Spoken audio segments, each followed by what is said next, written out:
Hello students, तो आज की क्लास में हम लोग डिस्कस करने वाले हैं अपना एक टॉपिक जिसका नाम है आयोनिक रेडियस, राइट। तो आप देख ही रहे होंगे आयोनिक रेडियस को आज हम लोग जो है कवर करने वाले हैं। प्रीवियस सेशंस के अंदर हम लोगों ने कोवेलेंट रेडियस, वैन डर वाल रेडियस और मेटालिक रेडियस को ठीक से डिस्कस कर लिया था, राइट। आज की क्लास में हम लोग टॉप लेवल क्वेश्चंस पढ़ेंगे इनके, जो प्रीवियस ईयर में अक्सर पूछे जाते हैं, और हर प्रकार की चीज़ों को ठीक से कवर करेंगे, राइट। सी आयोनिक रेडियस का मतलब होता है कि मान लीजिए मैं ले लेता हूँ, like this one is the A, right. A convert होगा किसके अंदर, ए प्लस में। ऐसा करने से एक इलेक्ट्रॉन को रिलीज करना होगा, और आप लोग जान पा रहे हैं कि क्योंकि एनर्जी देनी पड़ेगी तो इस एनर्जी का नाम होगा ionisation energy, right. Same case, अगर ए एक इलेक्ट्रॉन को गेन करता तो get convert into A minus, और इस केस में जो एनर्जी रिलीज होती इस एनर्जी का नाम होता है इलेक्ट्रॉन एफिनिटी, राइट। तो कोई आपसे पूछ सकता है कि एटॉमिक आयोनिक रेडियस के अंदर कौन कौन सी टर्म इन्वॉल्व होंगी एनर्जी की। तो याद रखना, अगर वो एनाइन बन रहा है तो इलेक्ट्रॉन एफिनिटी, और कैटाइन बन रहा है तो आयोनाइजेशन एनर्जी, राइट। चलिए, ये दोनों बातें हमारी क्लास के सभी बच्चों को समझ में आ गई होंगी। वैसे आप लोगों की नॉलेज के लिए मैं यहीं पर बता देता हूँ कि ये एक मेरा न्यूट्रल एटम है, ये मेरे पास कैटाइन है और ये मेरे पास अनाइन है। अनाइन का साइज हमेशा न्यूट्रल एटम से बड़ा होगा और न्यूट्रल एटम का साइज हमेशा अपने कैटाइन से छोटा होगा। आप ये मानकर चलें कि ये जो एटम है इसका नाम है पेरेंट एटम, और ये है मेरे पास कौन, एनियन यानी कि अनाइन, और this is nothing but known as cation, right. तो कैटाइन का साइज छोटा होगा, एनाइन का साइज सबसे बड़ा होगा, और पेरेंट एटम का साइज दोनों के बीच में होगा, राइट। तो सर ये बातें हमारी बिल्कुल 100% क्लियर हो गई होंगी आप लोगों को। बहुत ध्यान से मेरी एक बात समझने की कोशिश करिए, सभी बच्चे बहुत ध्यान से मेरी एक बात को समझने की कोशिश करिए, सभी बहुत ध्यान से देखें। प्यारे बच्चों, अगर मैं आपसे कहता हूं मेरे पास एक एलिमेंट है जिसका नाम है लिथियम, राइट। मेरे पास एक एलिमेंट जिसका नाम है लिथियम, राइट, और एक एलिमेंट जिसका नाम है लिथियम प्लस। आप मुझे बताइए इस लिथियम के अंदर एटॉमिक नंबर कितना है, 3, और यहाँ भी एटॉमिक नंबर क्या है, 3। तो Z कितना होगा, Z। सर Z का मतलब होता है नंबर ऑफ प्रोटॉन, यानी कि एटॉमिक नंबर 3। और इलेक्ट्रॉन कितने होंगे, सर ये भी 3 होंगे। जबकि यहाँ पर Z कितना होगा जी, 3, जबकि इलेक्ट्रॉन कितने होने चाहिए, 2। अगर मैं दोनों को डिवाइड करता हूँ, यानी कि if I calculate the value of Z by E, then it is equals to 1 into this case। जबकि यहां पर मैं Z by E कैलकुलेट करूंगा तो ये वैल्यू आएगी 1.5। अब मेरी बात को बहुत ध्यान से सुनिएगा, जिसके Z by E की वैल्यू ज्यादा है इसका मतलब उसका न्यूक्लियर चार्ज वाला फैक्टर ज्यादा है, और किसी का अगर न्यूक्लियर चार्ज ज्यादा है तो ऑब्वियसली साइज क्या हो जाएगा, कम हो जाएगा। इसका मतलब मुझे बात पता लगी है, अगर मुझसे कोई पूछता कि arrange into the order of their size, तो मैं क्या कहता, मैं कहता सर इनका Z by E से मुझे पता लगता है कि जो इनका साइज है क्या होगा, कम होगा एज कंपेयर टू Li। अब यही बात सर ने यहाँ पर भी आप लोगों को सिखाई थी, क्लियर। और Z by E का रेशो आप लोग यहाँ पर देख सकते हैं। चलिए, अब अगले कुछ अच्छे क्वेश्चंस को सॉल्व करने के लिए आप लोगों को कुछ एक्सेप्शंस इस एटॉमिक रेडियाई के आपको पता होनी चाहिए। एक्सेप्शंस तो नहीं, बस कुछ डेटा है वो समझ में आना चाहिए। हाइड्रोजन नेगेटिव और Br नेगेटिव दोनों का साइज लगभग सेम होता है। अगर कोई आपसे पूछता है स्मॉलेस्ट साइज किसका होगा, स्मॉलेस्ट साइज, तो आपको बोलना चाहिए सर हाइड्रोजन एटम। कोई पूछता है लार्जेस्ट साइज किसका होगा, आपको बोलना चाहिए सीजियम।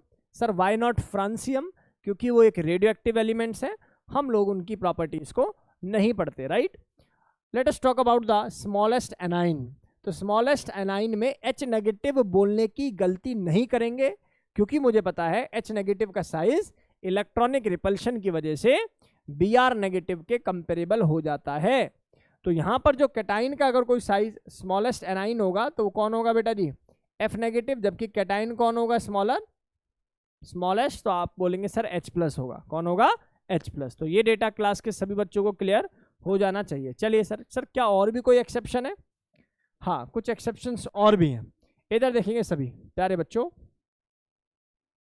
एक्सेप्शन नंबर 6 क्या कहती है? एक्सेप्शन नंबर 6 में हम लोगों ने क्या पढ़ाया? एक्सेप्शन नंबर 6 में हम लोगों ने क्या पढ़ाया? आपको जैसे मैं बोलूं एस ब्लॉक के कुछ एलिमेंट हैं, चलो पीरियड नंबर ग्रुप नंबर 1 और 2 दोनों ही पढ़ा देते हैं। जैसे मैंने बोला this one is the lithium, then it is beryllium, right. जबकि यहां पर मेरे पास बेटा मांगे कन्या सुंदर बाप राजी, है ना, बेटा मांगे कन्या सुंदर बाप राजी, कुल मिला के ऐसा एलिमेंटेशन है, राइट। और मुझसे कोई पूछेगा कि सर ये तो पीरियड नंबर 2 है और ये पीरियड नंबर क्या मिलेगा 2, 3, 4, 5, 6, तो इनको कैसे अरेंज कर सकते हैं? तो हम लोग कर सकते हैं। उसका तरीका क्या है? सबसे पहले आप लोग क्या बना लें, सिग्मा बना लीजिए, ऐसे ऐसे ऐसे बना सकते हो। इसके बाद n बना लीजिए, भाई मैंने बोला सबसे पहले तो ऐसे बना लो, बना लिया, फिर इसके बाद n बना लो ऐसे। तो n का मतलब क्या है? कैल्शियम के बाद Sr, फिर बेरियम, फिर आपके पास पोटेशियम, फिर रुबिडियम, फिर सीजियम। तो मॉरल ऑफ द स्टोरी ये है कि बेरिलियम का साइज क्या होगा बेटा जी? छोटा होगा देन लिथियम, ये मिनिमम वाला साइज है, राइट। इसके बाद क्या होगा बेटा यहाँ पर? सोडियम, सोडियम के बाद आ जाएगा कौन? मैग्नीशियम, के बाद कौन आ जाएगा? सही लिखा है मैंने, लिथियम के बाद मुझे लिखना चाहिए था magnesium, right. Then sodium, then calcium. आप चाहें तो इसको ऐसे भी लिख सकते हैं, कैल्शियम से बड़ा होगा Sr, उससे बड़ा होगा Ba, उससे बड़ा होगा पोटेशियम, उससे बड़ा होगा रुबिडियम और उससे बड़ा होगा सीजियम। तो ये तरीका भी आप लोगों का सही होगा, राइट। तो सर एस ब्लॉक का एक्सेप्शन जो डेटा है वो हम लोगों को कवर हो गया क्या? जरा देखें 7th और इम्पॉर्टेंट बात जो नोट डालकर आपको अपने नोटबुक में लिखनी चाहिए वो क्या है? मेरे पास पी ब्लॉक के अंदर कुछ एलिमेंट है, या मैं बोलूँ कुछ ग्रुप है। मान लो ग्रुप 13, 14 का कर लेते हैं। तो ग्रुप 13 एंड 14 के बारे में अगर मैं बात करूं, ग्रुप 13 के अंदर क्या कोई एक्सेप्शन है? देखिए ग्रुप 13 में मेरे पास कौन आता है सर? बोरॉन और एल्युमिनियम, नीचे गैलियम भी आता है, नो डाउट, पूरी सीरीज है। ऐसे ही 14th ग्रुप के अंदर मेरे पास आता है कौन? कार्बन और सिलिकन, है ना। ऐसे ही 8th एक्सेप्शन में यहाँ पर डाल के लिख रहा हूँ 16th और 17th ग्रुप की, राइट। अब इस केस के अंदर मेरे पास आता है फ्लोरीन और क्लोरीन, जबकि यहाँ ऑक्सीजन और सल्फर। तरीका वही है जो मैंने आपको बताया है। एटॉमिक रेडियस निकालने का तरीका सर ऐसे एस बना लेना, क्या बना लेना? एस ऐसे बना लेना। इसका मतलब ये हो गया कि यहाँ पर कार्बन का जो साइज है वो सबसे कम, then boron, then silicon and the last is aluminium. कुछ करने की जरूरत नहीं है, बस सर का तरीका याद रखना है बेटा जी, ठीक है। सेम केस फ्लोरीन, फ्लोरीन से कम कौन? ऑक्सीजन, उसके बाद क्लोरीन और लास्ट में जाके कहीं कोई सल्फर मुझे नजर आएगा। बोलो क्या ये एक्सेप्शन आप लोगों को क्लियर हो गए? सर हमें ना 7th ग्रुप में ना एक एक्सेप्शन और पढ़ाया था। क्या हमें पढ़ाया था सर? देखो मान लो बोरॉन है, बोरॉन के बाद मैं यही लिखवा देता हूँ, चलो उसको, है ना, एक पॉइंट डाल के लिखवा देता हूँ, नेक्स्ट उसमें लिखवाता हूँ, राइट। जल्दी से इसको नोट कीजिए। चलिए भाई, इसके बाद हमारे पास आता है आई थिंक 9 पॉइंट आएगा। पॉइंट नंबर 9 को एक बार डिस्कस करेंगे। पॉइंट नंबर 9 क्या कहता है मुझसे? पॉइंट नंबर 9 कहता है कि जो गैलियम है ना बेटा, उसका एटॉमिक रेडियस थोड़ा सा ज़्यादा होता है किससे? एल्युमिनियम से। कोई पूछेगा ऐसा रीज़न क्यों है? इसका रीज़न है due to transition contraction, due to transition contraction, right. Due to the transition contraction, due to the transition contraction ऐसा देखा जाता है। और थैलियम का साइज क्यों एक्सेप्शनली छोटा हो जाता है? Due to the lanthanoid contraction, right. अब यहाँ पर 10th जो पॉइंट आना चाहिए वो 10th पॉइंट क्या है? बहुत ध्यान से सुनने की कोशिश करें भाई सभी प्यारे बच्चों। आपने 3D सीरीज को देखा होगा, 4D सीरीज को देखा होगा, 5D सीरीज को देखा होगा। 3D सीरीज का पहला एलिमेंट स्कैंडियम, यहाँ वाई और यहाँ पर लेंथेनम, है ना। अब हमारे अनुसार ये 3rd ग्रुप के एलिमेंट है। यहाँ पर साइज का ऑर्डर क्या आना चाहिए सर? लेंथेनम का सबसे ज़्यादा, उसके बाद ये, और सबसे कम कौन होना चाहिए? स्कैंडियम। बात बिल्कुल सही है और यही ऑर्डर है, कोई दिक्कत नहीं है। लेकिन इसके बाद 58 से लेके 71 तक के जो एलिमेंट्स हैं उनको हम लोग क्या बोलते हैं? Lanthanoids element. और उनके आने की वजह से ये जो बाद के जो एलिमेंट हैं इनमें 4D और 5D का साइज क्या हो जाता है, सिमिलर हो जाता है। तो यहाँ पर स्टार इंपॉर्टेंट डालकर लिख लीजिए, 3D का साइज सबसे छोटा होगा नो डाउट, 4D और 5D का साइज कंपेरेबली क्या हो जाता है, सेम हो जाता है, या मैं बोलूँ सिमिलर हो जाता है। यहाँ से सवाल जो है आप लोगों से पूछा जा सकता है। जैसे मैं आपसे कहूँ, मैं आप लोगों से कहूँ ऐसे ही एक छोटा सा कोई सवाल दे दूँ, मैं पूछूँ आप लोगों से, लेट अस टेक टाइटेनियम है मेरे पास, और मेरे पास जर्कोनियम है, और मेरे पास कौन है, हाफेनियम है। इनको अरेंज करिए साइज के ऑर्डर में। तो आप क्या कहोगे, सर ये है मेरे पास 3D एलिमेंट, ये है मेरे पास 4D एलिमेंट, ये है मेरे पास 5D एलिमेंट। तो गलती मत करना कि इसको सबसे बड़ा बता दो। साइज टाइटेनियम का सबसे कम होगा नो डाउट, लेकिन एक्सेप्शनली जर्कोनियम और हाफेनियम का साइज क्या हो जाता है, सिमिलर हो जाता है। और इस बात को बताने वाले कॉन्ट्रैक्शन का नाम क्या है, ड्यू टू एलसी। एलसी बोले तो लेंथेनॉइड कॉन्ट्रैक्शन, एलसी बोले तो लेंथेनॉइड कॉन्ट्रैक्शन। तो ये डेटा हम लोगों ने आप लोगों को पहले डिस्कस कर लिया था, राइट। तो यहाँ तक किसी बच्चे को कोई डाउट नहीं होना चाहिए। 3D सीरीज को याद करने का तरीका मैंने बताया हुआ है। साइंस टीचर विनीता कुमार मांगे फेविकॉल निकुंजन। 4D सीरीज को याद करने का तरीका बताया हुआ है, यारी जरा निभाओ मौत तक, रुकावट रहा पड़े आग में कूद जाओ। 5D सीरीज को याद करने का तरीका बताया है, लेंथेनम के बाद ला हफ्ता वरना रेउस इरिडियम से पिटाई और होगी। मान लो रेउस किसी का नाम है और जो है उसको आप मतलब बोल रहे हो ऐसे कि ला हफ्ता वरना रेउस इरिडियम से पिटाई और होगी।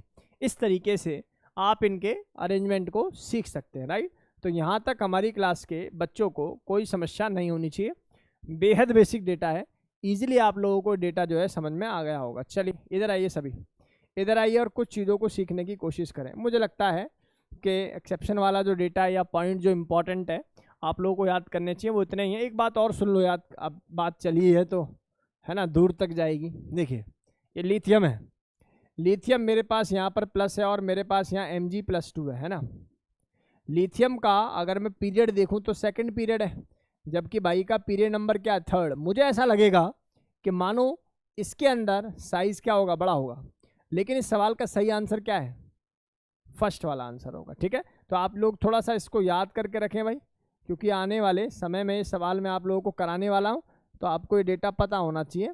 इलेक्ट्रॉनिक रिपल्शन मैक्सिमम होने की वजह से यहाँ कोई Z/E रेशो नहीं लगेगा, इसलिए Li+ का साइज क्या होता है, बड़ा होता है। तो इसके बाद अगर मैं आप लोगों को एक स्पीसीज और पढ़ाता हूँ, नाम है इनका आइसो इलेक्ट्रॉनिक स्पीसीज। क्या नाम है,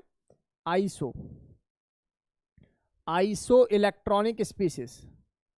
आइसो इलेक्ट्रॉनिक स्पीसीज का क्या सेंस होता है, आइसो इलेक्ट्रॉनिक स्पीसीज का क्या मतलब होता है। आइसो इलेक्ट्रॉनिक का मतलब जिनमें same number of the electron हो, ऐसी स्पीसीज जिनमें same number of the electron हो, सेम नंबर ऑफ इलेक्ट्रॉन, ऐसी स्पीसीज जिसमें सेम नंबर ऑफ इलेक्ट्रॉन होते हैं। तो how can you calculate the atomic radius, तो तरीका सुन लीजिए। ऐसे केसेस में किताब लिख देती है आइसो इलेक्ट्रॉनिक के केस में, for isoelectronic case the size is just inversely proportional to atomic number. जिसका एटॉमिक नंबर ज़्यादा उसका साइज कम। लेकिन आप लोग इसको जो मेरा आपको सजेशन होगा, आप Z/E से आप इसको देख सकते हैं ना, Z/E से, जिसका Z/E ज़्यादा होगा उसका साइज कम होगा, राइट। इधर आइए, जैसे एग्जाम्पल के तौर पर मैं आपसे कहूँ, मेरे पास एक एलिमेंट है, मान लेते हैं मैग्नीशियम+2 है, और यहाँ पर सोडियम +1 है, और यहाँ पर मेरे पास F- है, और यहाँ पर मेरे पास कौन है, ऑक्सीजन -2, और यहाँ मेरे पास नाइट्रोजन -3 है, राइट।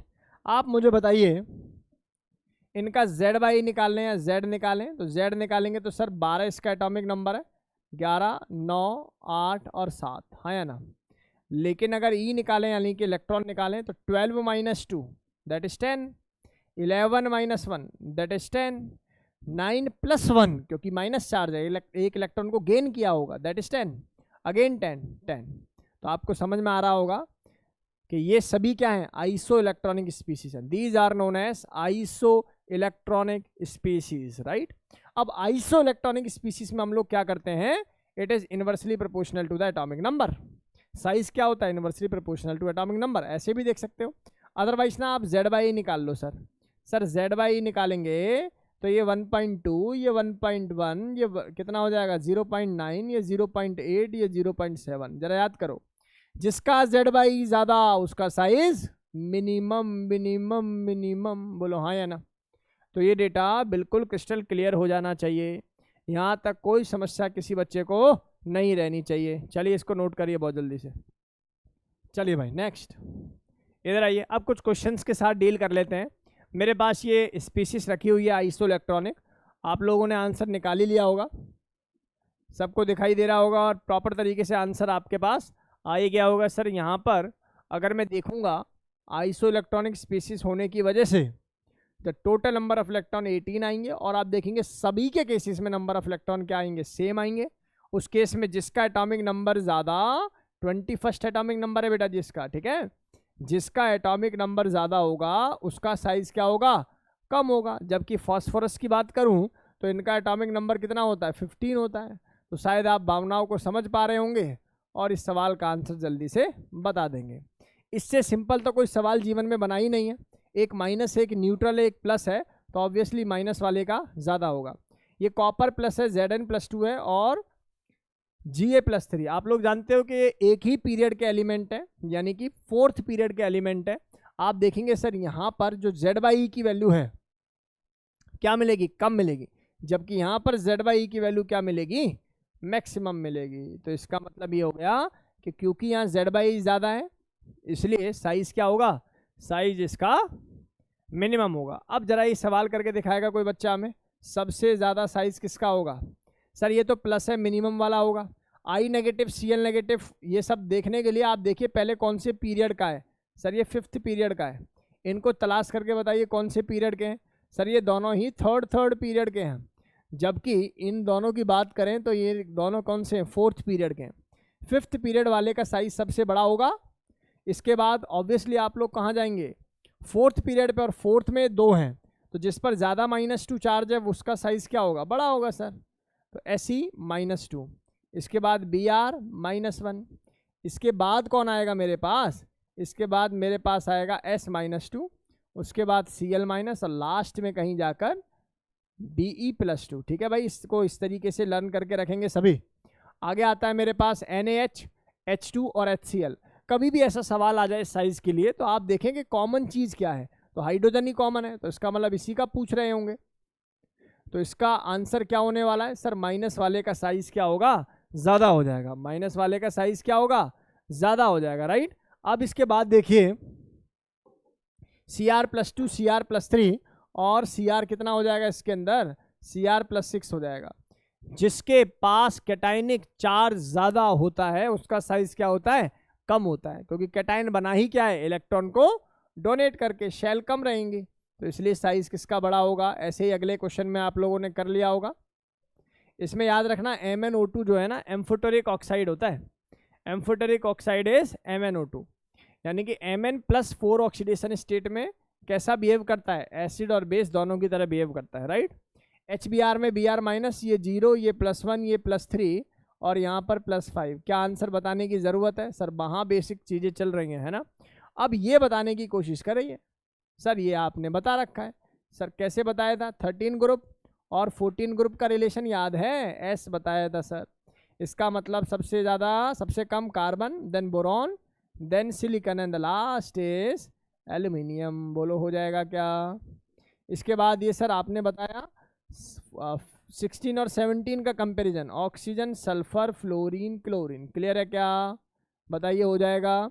फ्लोरीन का सबसे कम हो जाएगा सर, उसके बाद ऑक्सीजन, उसके बाद क्लोरीन, उसके बाद सल्फर। जल्दी से नोट करिए भाई सभी बच्चे, बहुत जल्दी से नोट करिए। चलिए तो let's move to the next. अब कुछ क्वेश्चंस को और डील कर लेते हैं। सबसे पहला पूछा हुआ है सवाल, anion to the cation ratio is minimum in, anion to the cation ratio. याद रहे कि क्वेश्चन को पहले ढंग से आप लोगों को पढ़ना है। Generally cation to the anion ratio पूछा जाता है, यहाँ पूछा क्या है आप लोगों को, anion to the cation ratio.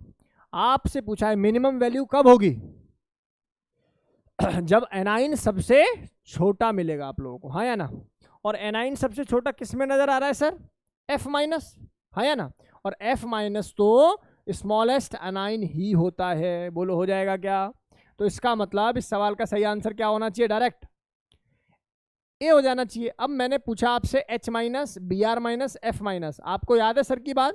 क्या बताया था सर ने? सर ने बताया था H माइनस और Br माइनस का जो रेडियस होता है या साइज होता है, क्या होता है? कंपेरेबली सेम होता है। F का साइज सबसे छोटा होता है। तो बताइए, F माइनस सबसे पहले, फिर H माइनस और Br माइनस आप यहां पर लिख सकते थे। इन दोनों में साइज किसका बड़ा होगा? H minus. देखिए कहने सुनने के लिए थोड़ा सा अटपटा है कि H माइनस का साइज F माइनस से बड़ा होगा, पर होता है, और this is because of the electronic repulsion. चलिए देखिए जरा ध्यान से, Li प्लस Mg प्लस और Al प्लस 3 का रिलेशन मैंने सिखा रखा है आपको पहले ही। मुझे ये बात कहने की ज़रूरत नहीं है कि ये एक्सेप्शन डेटा मैंने आप लोगों को पहले ही पढ़ा दिया है क्लास के अंदर, राइट। आगे आइए, निकेल, कॉपर और जिंक, कुछ याद आ रहा है आप लोगों को? मैंने बताया था, एक ट्रिक बताई थी, क्या बताया था? स्कूटी में जिंक वैसे बराबर कोई नहीं, याद आ रहा होगा। इसका मतलब ये हो गया है बीच वाले जितने एलिमेंट रह गए वो सभी बीच में आएंगे 3D सीरीज के। तो बताइए जरा सबसे बड़ा साइज किसका होगा जी? जिंक का। उसके बाद कौन होगा? कॉपर। और लास्ट में जाके कहीं कोई निकिल जैसा एलिमेंट आ रहा होगा। इनमें बताइए जरा सबसे बड़ा size scandium, then vanadium, no, then zinc, and the last is vanadium. Clear? ये बताइए जरा बोरॉन, एल्युमिनियम और गैलियम, सर ने बताया हुआ है गैलियम का साइज बड़ा होता है एल्युमिनियम से, चाहे 2 आर्मस्ट्रॉन ही हो, पर साइज तो बड़ा है, तो हम लोगों को मानकर चलना पड़ेगा जी बड़ा है। फिर भी मैं इक्विवेलेंट का भी साइन लगा देता हूं, देन एल्युमिनियम और लास्ट में कहीं बोरॉन, क्योंकि टॉप टू बॉटम साइज क्या होता है? टॉप टू बॉटम साइज बढ़ता है, राइट। लास्ट क्वेश्चन है, जरा ध्यान से देखें। Cl, Cl माइनस और F माइनस, जरा ध्यान से सुनेंगे सभी। सबसे छोटा साइज किसका होगा बताइए? Sir F minus. उसके बाद Cl and the last is Cl minus. तो होप ये डेटा हमारी क्लास के सभी बच्चों को कवर हो गया होगा। चलिए आज की क्लास में बच्चों इतना ही, अच्छी तरीके से पढ़ते रहिए। ये चैप्टर हमारा यहाँ पर खत्म होता है। अब चलिए नए चैप्टर की शुरुआत करेंगे, केमिकल बॉन्डिंग।